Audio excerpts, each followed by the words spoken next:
Hi friends, I'm Ashley and welcome to Darling Cottage Diary. This week we are taking the stationery woodland paper that I made and turning it into this kind of folio with several pockets mailer, I guess we can call it. I'll come up with a better name for the title, I guess. But this page I uploaded into my Ephemera Club, and all tiers have access to it.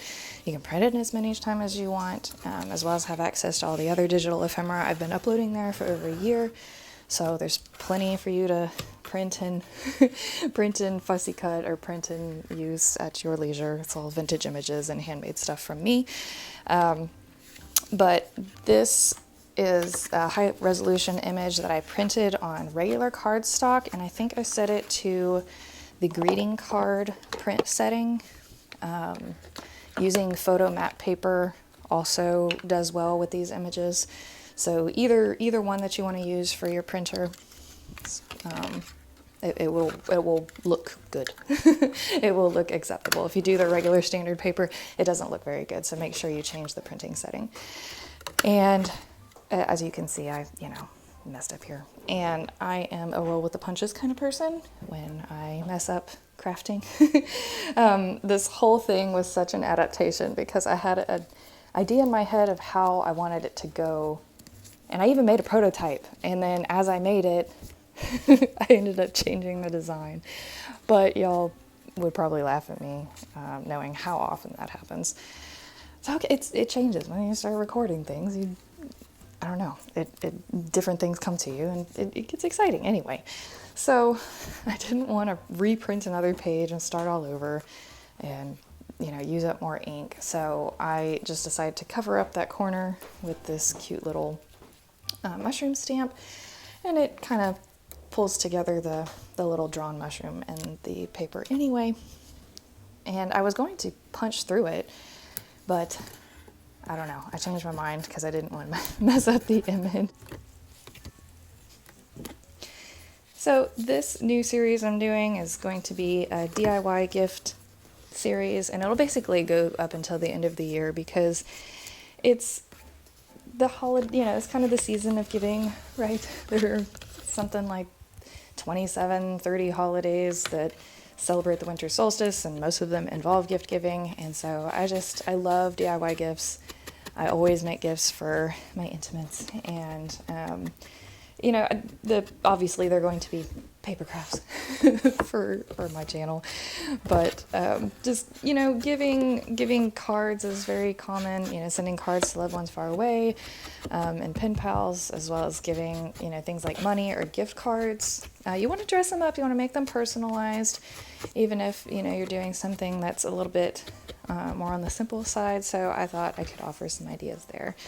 And this first one kind of had the idea of being a flat mailer for anybody you're sending some stickers or ephemera or money to. It's got lots and lots of pockets. So if you're interested in that kind of series, definitely subscribe and turn the bell on, and like this video, because otherwise YouTube won't show you the next one. So I want everybody who's curious to keep following along. Also, if you are somebody who has the habit of making gifts for people, particularly for the holidays or birthdays, please comment your favorite gift you've ever made for somebody, or maybe have handmade gift you've received from somebody, because I am always open to ideas. But I'm also just curious. My oldest son, I made him a little TNT plushie from Minecraft last year. It was very simple, felt, hand embroidered. It was a last minute decision because I had found a really cute Minecraft creature that I bought for his brother, but I knew that his favorite thing was to build things out of TNT and then set them ablaze. And it's a little square. It's just a red cube with TNT written on the side. I thought it'd be easy to find, but nobody makes them. So I made him one, and then his brother was like, "You didn't make me one." It's like, "Yeah, but I got you the bee." And he was like, "Well, can I have a Death Star this year from Star Wars? And so, yeah, I'm gonna try to make him a pillow, because again, I tried to buy it, and Disney execs, if you're listening, you are missing an opportunity to have a giant Death Star beanbag. Little kids everywhere would love them, but even a pillow I couldn't find.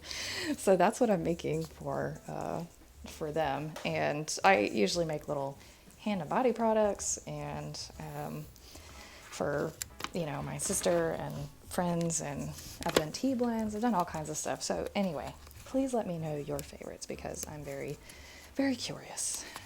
As far as what I'm using here, this double-sided tape is amazing. I have been watching a lot of Pink Strawberries with a Z.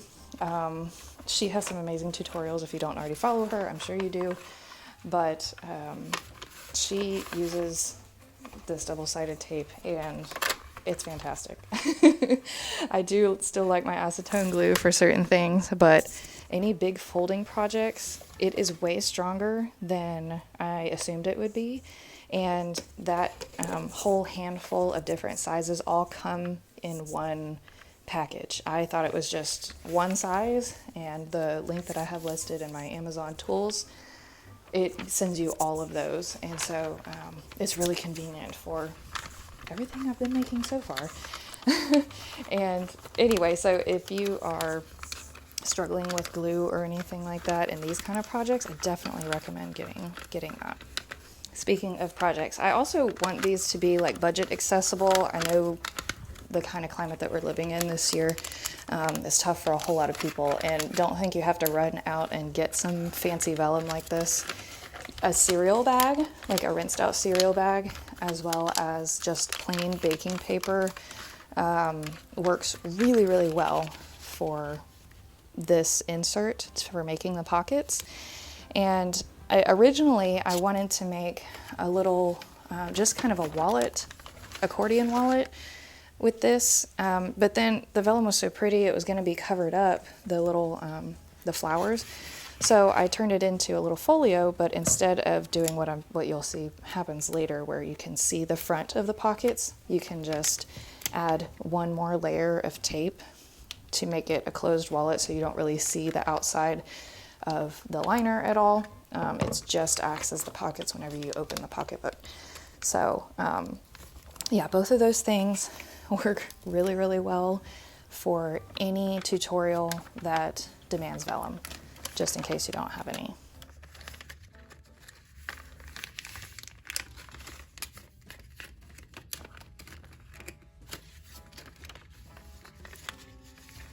And if you are following along making this at home, speaking of using recyclable materials, I use recycled materials to create a prototype to make sure my measurements were correct before I started filming.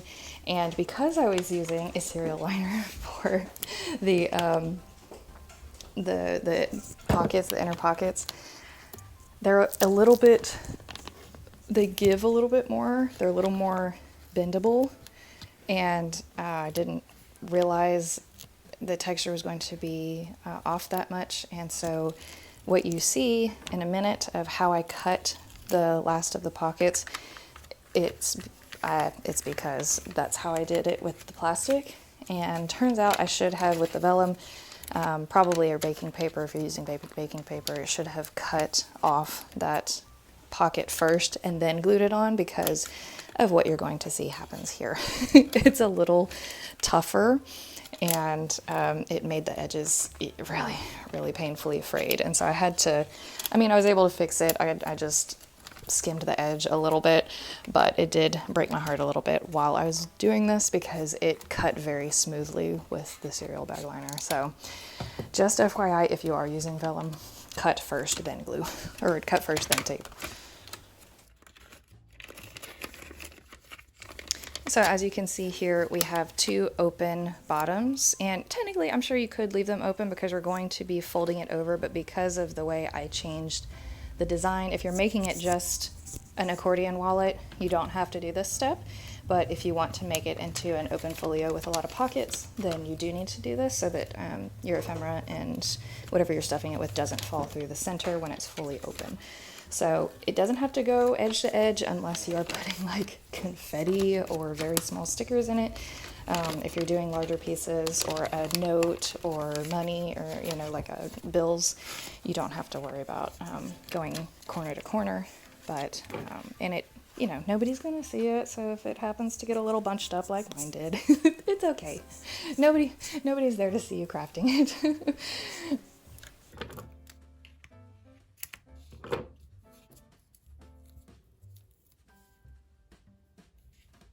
And it was about here that I was like, you know what would be really pretty is if I could still see the flower design on the vellum and have an extra layer of the book page with maybe a single layer vellum pocket with just all of the texture layers, because that is what I'm here for.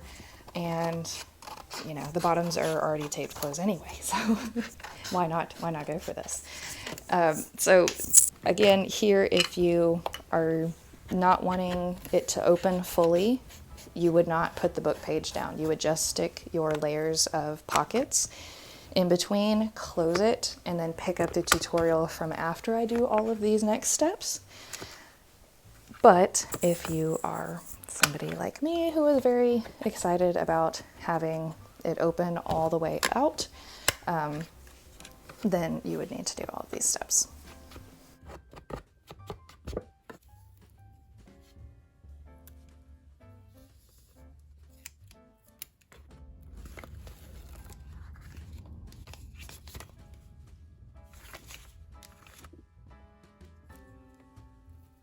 Now I decided I needed to reinforce a lot of where I was going to stick the pockets because it wasn't going to be supported by the crease in the cover.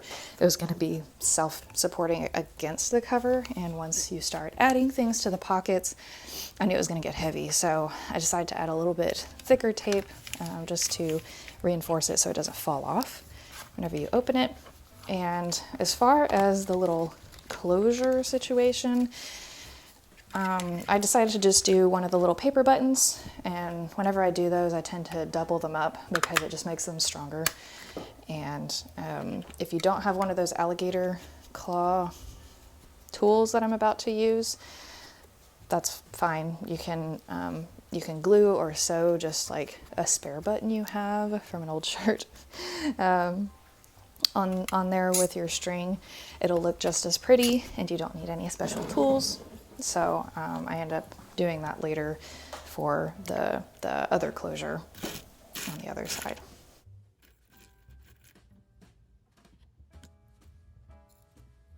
I'm also going to take a minute to thank my Ephemera Club for supporting me this month. Jennifer, Ariel, Rasha, Jennifer, W, Denise, Rachel, Kenna, Kasia, Alicia, Britt, Tracy, Crystal, Leprechaun Mom, Carrie, Carly, Emily, Kim, Effie, Teresa, Patsy, Sasha, Rebecca, Joanna, Kathleen, Abigail, Cindy, and Kristen. Thank you guys so much. I talked about Ephemera Club a little bit at the beginning with the digital ephemera, both tiers that's available too, and as well as voting on themes every month for the next month's ephemera and journal prompts, as well as access to Discord server where we can all chat and share pictures of what we're working on and if we're having any issues, or just a little community for everybody. And then for the higher tier, I put together a parcel of Happy Mail, physical Happy Mail that I send you every month, depending on the theme that's voted on. So like this month's is going to be woodland creatures, and then next month will be Glimmers, which is, it was a tie between Glimmers and Cozy Winter. So it'll be a mixture of the two of those ideas, and some of it is genuine vintage papers from magazines. Some of them are high resolution prints from vintage finds that I find and don't have enough to either cut up for everybody, or I want to make it smaller, or I don't want to cut it up because it's a rare find, as well as handmade designs that I create, stickers, just all kinds of fun little ephemera. It just depends on fabric swatches. It just depends on what I come up with that month. So anyway, if you're interested in that, make sure to follow the link in the description box below. This PET tape I'm addicted to. It's so beautiful. It's from the Washi Tape shop, and I also have a discount code with them if you're interested. This has probably been my favorite that they have sent me because it goes with so much. It's just elegant. It's just this like ivories and golds, and it's just elegant, and it elevates anything that I put it on. So I love their designs so much. And then I'm going to be doing a new little walnut mixture video soon. I've gotten so buried under my day job that a lot of my videos have kind of fallen by the wayside. But anyway, these new little white and gold pieces I'm very excited about, and figured it would fit perfectly for the other end of the closure for my little string. And there we have it. It's all finished. If you want something really flat to mail, again, you could use like a shirt button or another paper button. But I also am known to really push the post office's patience with the things that I try to send through the flat mail. And sometimes it gets sent back. Sometimes I get away with it, but I don't mind pushing my luck. Those poor people have to deal with me. And then this is all just some ephemera that got sent to me from a pen pal that I started conversing back and forth with over the last couple of months, and it's really fun. We send each other cute little things. So I wanted a place to keep. She sent me quite a bit, so I wanted a place where I could keep it, where it wouldn't get lost, and that's part of why I decided to make this little design. So it does hold quite a bit of ephemera and quite a bit of stickers. I kind of didn't realize how much it would hold. There's plenty of room left for me to add more things. So yeah, I was really happy with how this turned out. I hope you enjoyed this tutorial. I had so much fun making it. Next week we'll be back with another design that is you know, a DIY gifting project. So I hope I see you back next week. If you made it to the end, please leave me a little toadstool emoji so that I know you were here and you watched it and you liked it. Anyway, have a great week, you guys. Thank you so much for being here. Bye.